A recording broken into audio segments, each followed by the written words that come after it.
4, en caso del versículo 11, donde hay mención de 5 de los al menos 25 dones que se pueden encontrar en la palabra de Dios. Efesios capítulo 4, versículo 11, solo menciona apóstoles, profetas, evangelistas, pastores, maestros. Todos tienen que ver con liderazgo ministerial de lo que es la palabra del Señor.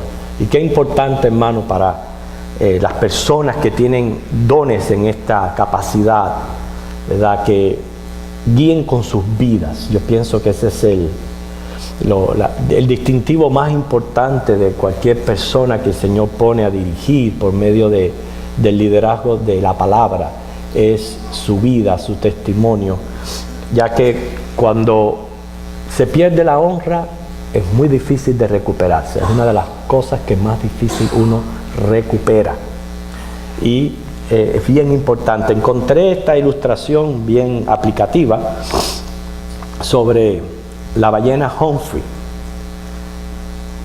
Estaba metida una de ellas estaba metida en problemas. Se había metido en la desembocadura del río San Joaquín, iba nadando río adentro y ya estaba en aguas dulces. Claro que necesitaba regresar lo antes posible al océano, pero ¿cómo dirigir a una ballena de 4 toneladas? Una flotilla de 33 barcos intentaron empujarla, pero nada parecía funcionar. Un ejemplo de esto sucedió hace poco en las costas de nuestros condados aquí, que vinieron estas ballenas y estaban atascadas en la orilla. Y uno diría, pero estas ballenas, ¿cómo puede ser que hagan esto? Son animales, necesitaban también ser llevadas hacia el fondo del océano. Pero en este caso, los científicos colocaron un equipo de sonido en el agua para transmitir sonidos propios de la especie de ballena Humphrey. El equipo acústico funcionó porque la ballena regresó al océano siguiendo la dirección de los sonidos, cuyas emisiones les resultaban familiares. O sea, aprendemos mucho de estos científicos marinos. Hermano, el líder no empuja, no presiona, no atropella, sino que la manera más efectiva de dirigir es si las personas pueden oír en y a través de nosotros la voz, no nuestra, de Cristo. Así que encontré bien aplicativo acerca de estos precisos 5 dones que tienen que ver con el ministerio de la palabra. Pero recapitulando un poco el estudio anterior, aprendimos verdades básicas en el hecho de que hay diversidad de dones, diversidad de ministerio, diversidad de operaciones, pero el que los da es uno mismo, que es el Espíritu Santo, y es el que capacita según Él quiere a cada creyente. Quiere decir que hay que reconocer al Señor como el dador o fuente de estos dones. Busquemos Primera de Pedro, capítulo 4, del 7 al 11.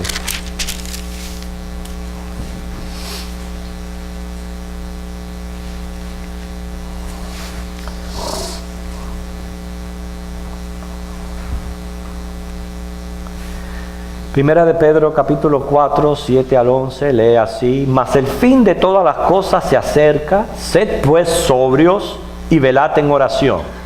Y ante todo, tened entre vosotros ferviente amor, porque el amor cubrirá multitud de pecados. Hospedaos los unos a los otros sin murmuraciones. Cada uno, según el don que ha recibido, ministrelo a los otros, como buenos administradores de la multiforme gracia de Dios. Si alguno habla, hable conforme a las palabras de Dios. Si alguno ministra, ministre conforme al poder que Dios da, para que en todo sea Dios glorificado por Jesucristo, a quien pertenecen la gloria y el imperio por los siglos de los siglos. Amén.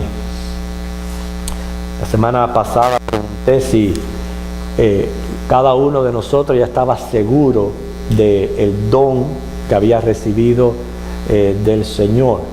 Pero a la par de estar seguro cuál es nuestro don, tenemos que también reconocer ese sentir de compromiso, de responsabilidad en descubrir este don y en ponerlo en práctica. Tenemos también que depender del Espíritu Santo. Por eso Pedro escoge este versículo, porque prácticamente los dones están divididos en dos grupos que vamos a ver ahora, y tanto es hablar o ministrar en cualquiera de las dos áreas es de Dios. El poder viene de Dios, por tanto hay que depender del Espíritu Santo. Que glorifiquemos a Dios, que no busquemos nuestra propia gloria, que respetemos a Dios en el ejercicio de su soberanía, cuando Él reparte a cada uno como Él quiere, no procurando dones que no se nos han dado. Y sobre todo, yo pienso que esta es la más difícil de todas, la más difícil de lograr. Y si no, hermano, oremos al Señor para que Él nos permita crecer en este aspecto, en apreciar los dones en los demás. Tenemos que crecer en ese aspecto. Hay que ser sinceros. El pecado ha hecho que nosotros estemos llenos de egoísmo, estar centrado en uno mismo, de manera tal que a veces no nos permite ver lo que Dios está haciendo en los demás y alabar y glorificar a Dios. Sí, lo que Él hace en mí, pero lo que Él está haciendo a través y en los demás, eso es mucho más difícil. Y por eso tenemos que orar, para que el Señor nos permita esa gracia de poder ser humildes y realmente aplicar lo que dice la palabra, que nos entendamos inferiores a los demás. Yo sé que aquí se menciona solamente 5 dones, pero les dije, en la Biblia por lo menos puedo ubicar 25, 11 de ellos tienen que ver con el ministerio de la palabra, 14 con el ministerio práctico. Y aunque el texto solo menciona 5, no de una manera profunda, pero sí me gustaría mencionar el resto de los 20, porque la idea es, una vez más, la iglesia tenga la oportunidad de decir, me identifico con este don, para entonces poderlo poner por práctica. La semana pasada estuvimos dando ciertas directrices en cuanto a cómo yo sé que yo tengo un don. Y repito, es algo que a pesar de mis limitaciones, a pesar de los obstáculos que yo mismo puedo poner, porque soy un ser humano, casi siempre, como el don viene de Dios, es un don perfecto, quiere decir, es algo que hago bien, es algo que hago con gozo, es algo que hago con pasión, es algo que los demás pueden ver en mí. Porque como viene de Dios, tiene esas características externas e internas que yo mismo puedo sentir. Porque todos sabemos cuando hacemos algo por obligación, o por responsabilidad, o por cumplido. Pero también sabemos cuando es algo que no podemos dejar de hacerlo, porque nos apasiona y nos gusta. Ahí es donde usted puede identificar ese don. Los dones no quitan algunas responsabilidades que tienen todos los cristianos. Ejemplo, hay un don que es dar, y lo vamos a ver, pero el don de dar no significa que porque yo no lo tenga voy a dejar de diezmar o de ofrendar. No, esa es mi responsabilidad. Ahora vamos a ver el don de otra manera. Cumplir con la gran comisión. No todos tienen don de evangelismo, pero de alguna manera hay que cumplir, hay que testificar de Cristo. Es mi comisión como cristiano. Hacer obras que justifican la fe. No todos quizás tienen don de servicio, pero yo tengo que estar consciente de que como cristiano, cuando se me presenta la oportunidad, debo de hacer buenas obras. Y en fin, hay cosas que hacemos como cristianos que no podemos decir que porque no tengo el don voy a ser negligente en esos aspectos. Hermanos, hay 4 textos básicos donde se encuentran la lista de dones espirituales. Voy a mencionar solo los textos, después vamos a dividir los dones entre ministerio de la palabra y ministerio práctico, y luego no es un estudio profundo, pero por lo menos ver algo de cada uno de ellos. Primera de Corintios 12, versículos 7 al 10. Primera de Corintios 12, versículo 28. Romanos 12, del 6 al 8. Efesios 4, 11. Esos son los básicos. Pero por ejemplo, tenemos otro pasaje como el que acabamos de leer en Pedro, que ahí claramente encontramos otros dones espirituales, primera de Pedro 4, 7 al 11. Pero al ir viendo cada don, pues les voy a decir dónde están identificados. ¿Cuáles son los dones que pertenecen al ministerio de la palabra? ¿Por qué hay veces decimos que un hermano tiene un don y otro hermano tiene 2 o 3, o como el Señor que haya querido repartir? Es que hay dones que dependen de otros dones para su funcionamiento. Están incluidos, agrupados dentro de lo mismo, pero cuando Dios llama a una persona, la capacita con cierto don, le da también esos otros dones para que pueda llevar a cabo esa labor o función. Los 11 dones del ministerio de la palabra es apostolado, profecía, evangelismo, pastoral, enseñanza, exhortación, palabra de sabiduría, palabra de conocimiento, discernimiento, lenguas, interpretación de lenguas. Todos tienen que ver con ministerio de la palabra. Cuando hablamos del ministerio práctico, fe, intercesión, ayuda, hospitalidad, dar o repartir, servicio, misericordia, milagros, sanidades, administración, dirigir o presidir, pobreza voluntaria, celibato, exorcismo. Todo tiene que ver con el ministerio práctico. Así que hermanos, veamos solamente algo de cada uno de estos dones, comenzando con el don del apostolado, el cual tiene un doble uso. Hay un uso restringido y hay un uso amplio. Cuando hablamos del uso restringido, se está refiriendo al oficio de apóstol, que terminó con la muerte de los 12 escogidos por el Señor, incluyendo a Matías, el reemplazante de Judas Iscariote. En ese aspecto son solamente 12.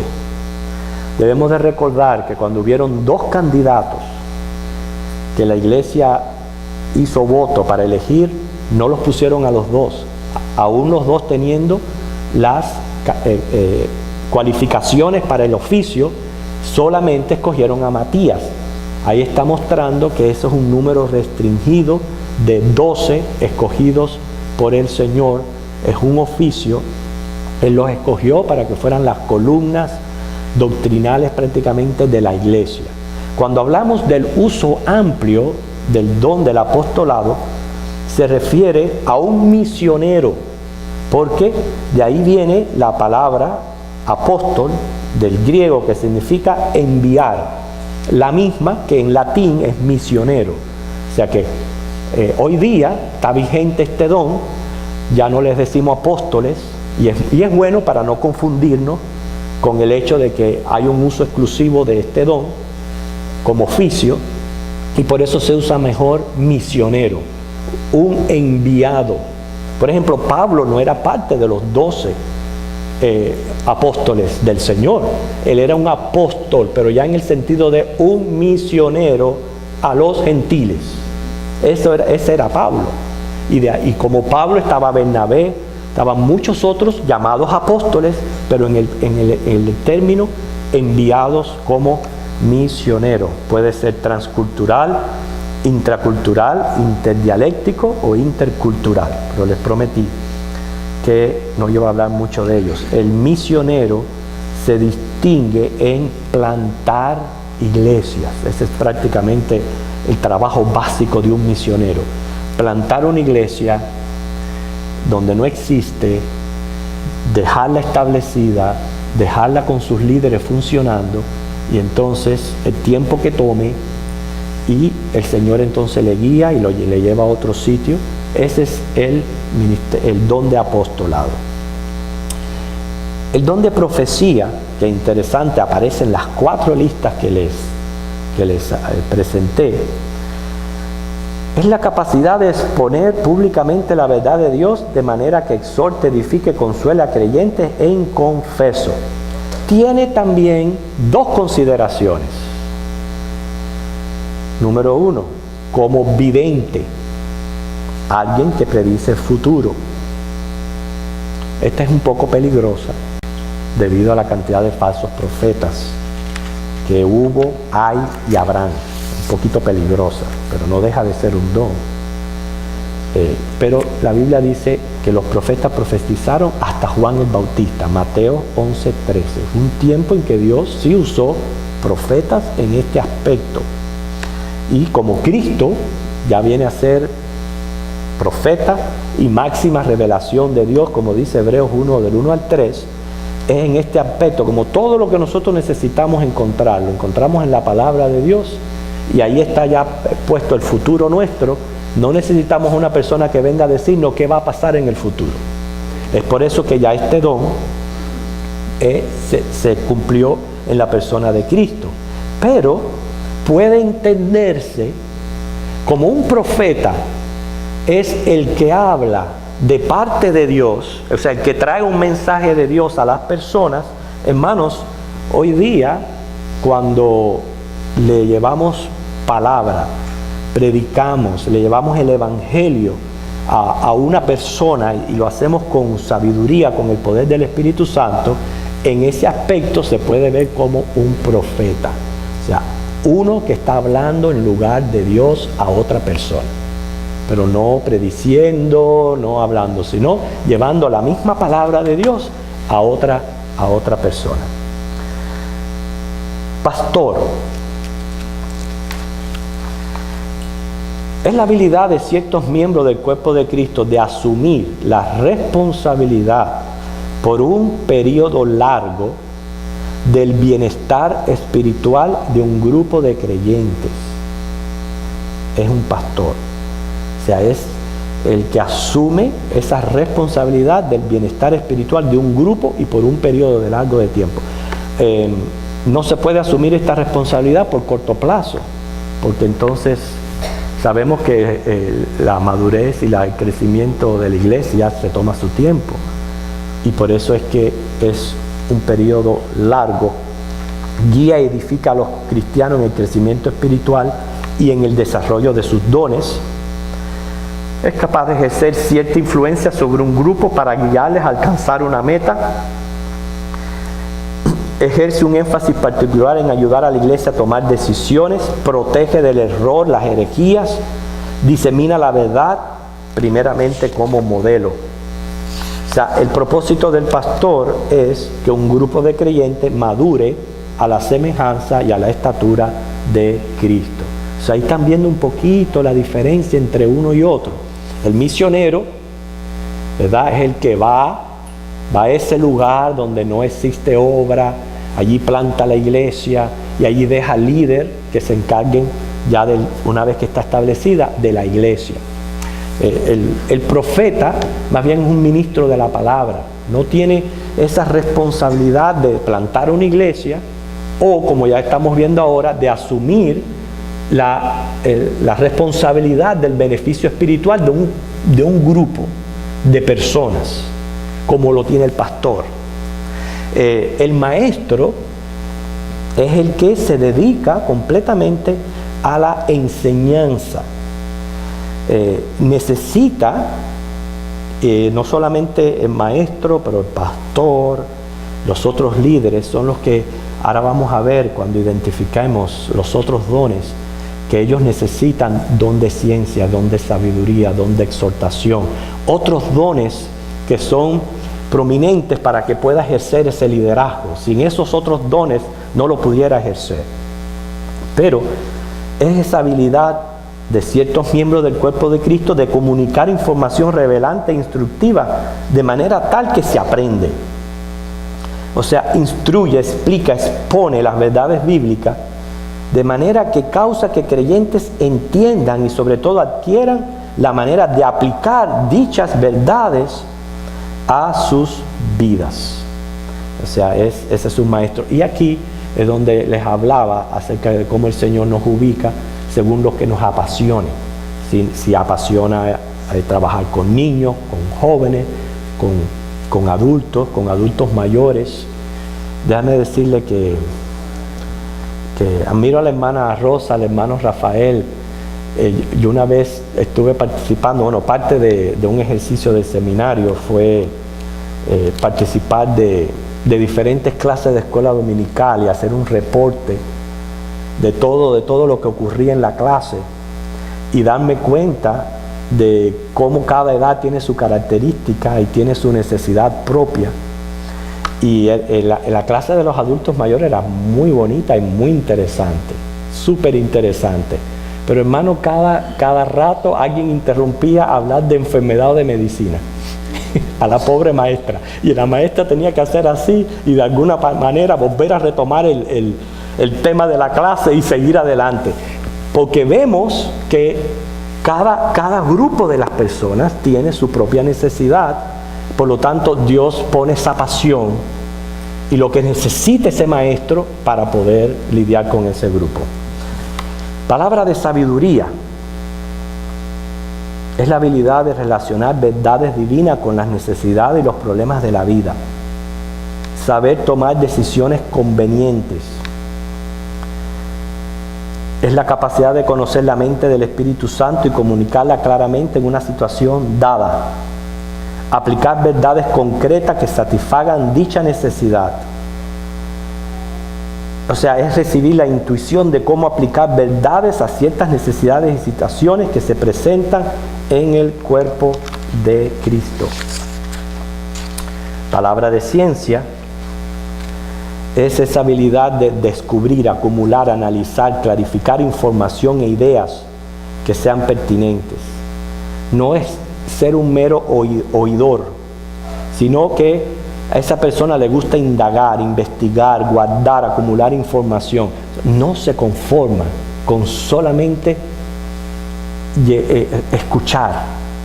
La persona que tiene palabra de ciencia llega hasta lo más profundo, llega hasta adquirir el conocimiento y busca los medios que tenga que buscar por tal de llegar a ese conocimiento. Ustedes ven como se están viendo claramente la diferencia entre, por ejemplo, en los feligreses.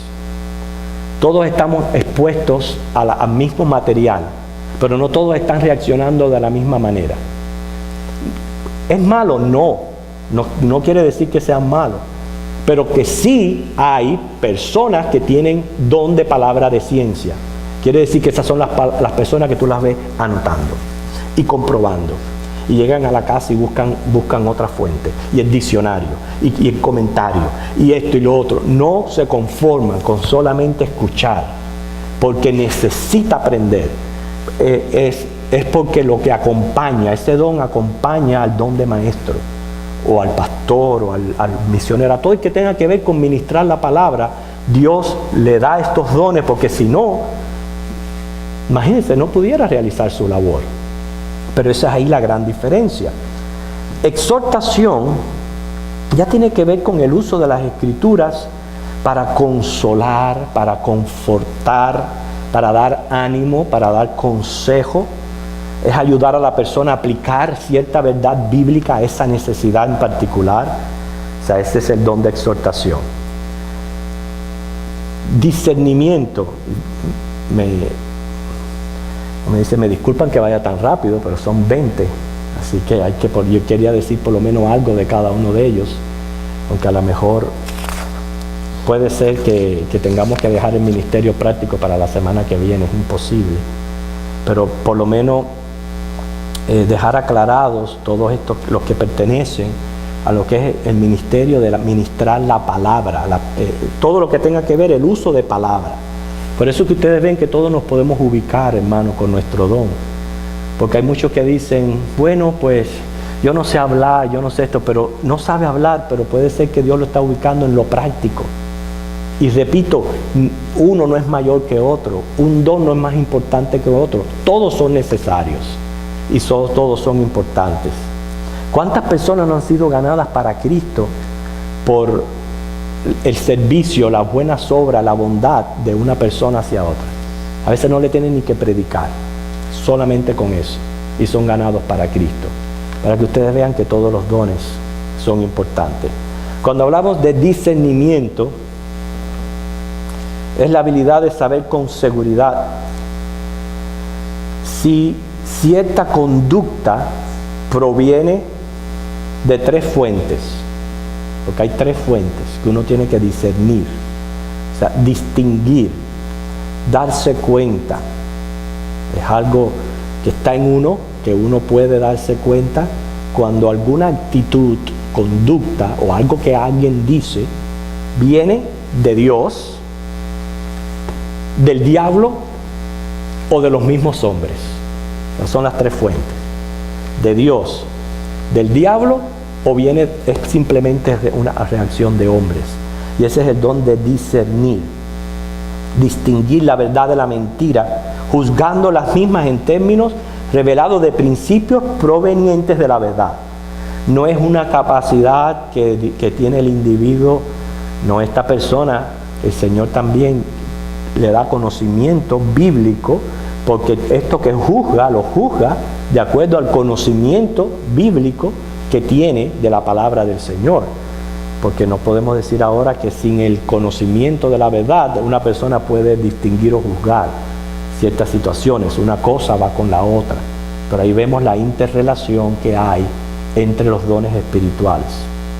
O sea, juzga entre el bien y el mal, distingue la verdad espiritual y el espíritu del error, lo puede distinguir así.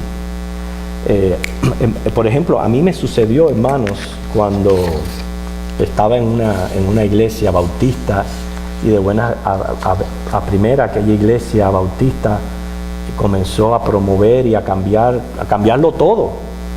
Y hermano, yo de buenas a primeras hice así, y le hice un repele y un rechazo a aquello. Yo no me lo podía explicar, simplemente lo rechacé, y después al tiempo me di cuenta de que en efectivo era una herejía que estaba entrando a la iglesia. Pero lo que le digo es cómo el Señor le ayuda a uno a discernir cuando algo no está viniendo de Él. ¿Por qué? Porque no está de acuerdo a la palabra de Dios. Y eso es lo que nos ayuda a discernir. Evangelista es esa habilidad de compartir el evangelio con incrédulos de manera tal que entienden la esencia del evangelio y pueden, de acuerdo a la voluntad divina, responder positivamente al llamado a Cristo y a ser discípulos de Cristo. O sea, esa capacidad de confrontar, sea en público o en privado, con varios métodos de comunicación acerca del mensaje de salvación en Cristo y verles responder positivamente. Obviamente todo esto es de acuerdo a la voluntad de Dios, porque Él es el que hace crecer esa semilla, pero me refiero a personas que con mucha eficacia tienen ese don, porque lo es, el don de poder comunicar el evangelio de manera tal que las personas lo entienden y con entendimiento ya después proceden o a recibir o a rechazar, pero lo entienden porque se les ha hablado claramente.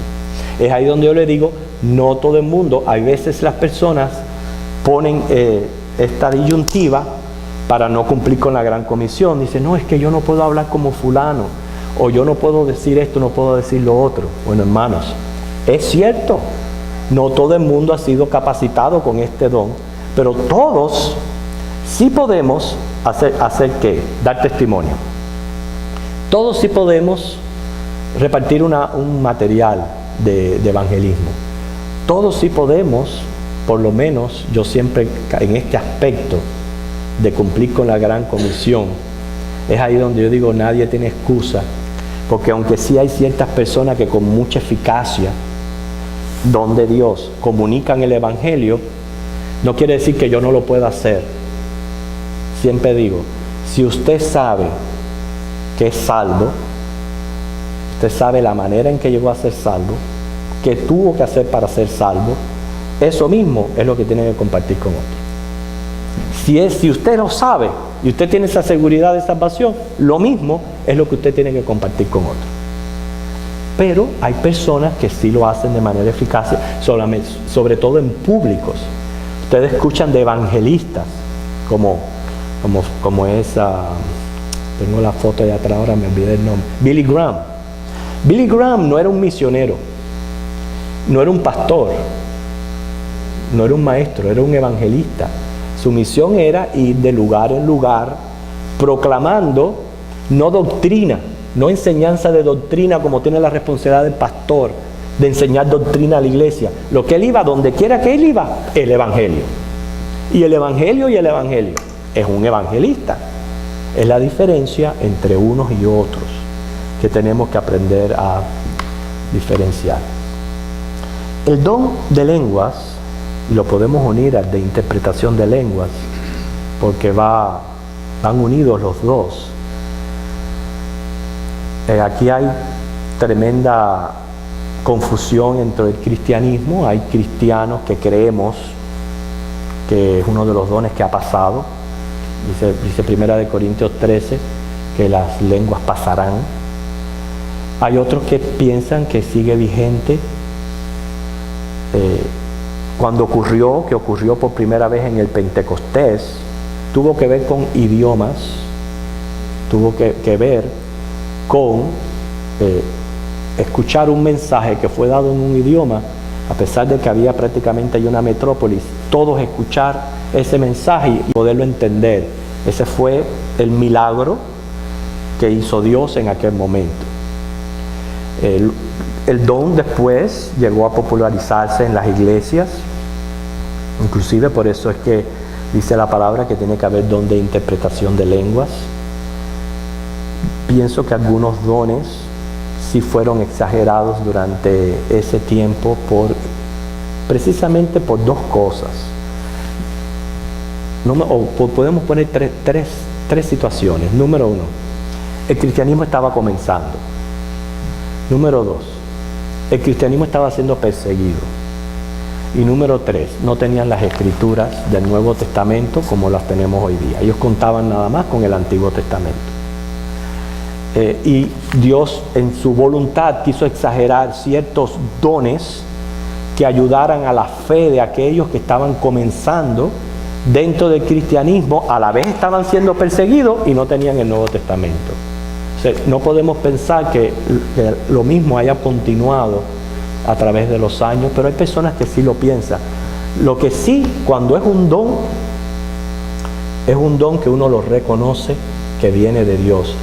No es una lengua aprendida, que es el temor que puedo tener hoy día, donde dice que todavía este don sigue vigente, que más bien sean lenguas aprendidas.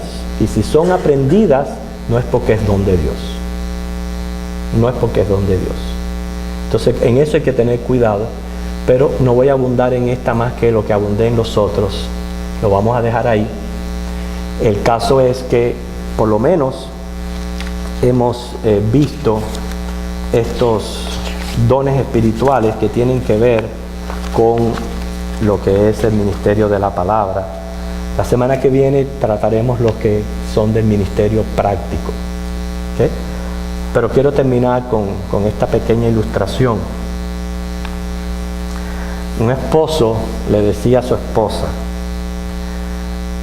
amor, te quiero tanto que quisiera tener 1000 pares de ojos para mirarte siempre. Te quiero tanto que quisiera tener 1000 brazos para abrazarte. Te amo tanto que quisiera tener 1000 bocas para besarte. Ella lo interrumpe y le dice, chico, ¿y por qué no usas lo que tienes?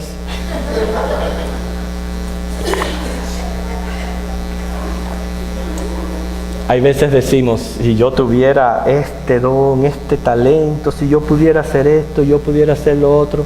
Lo único que el Señor nos dice es, ¿por qué no usas lo que tienes? ¿Por qué no lo usas? Así que hermanos, la semana que viene continuamos con el estudio.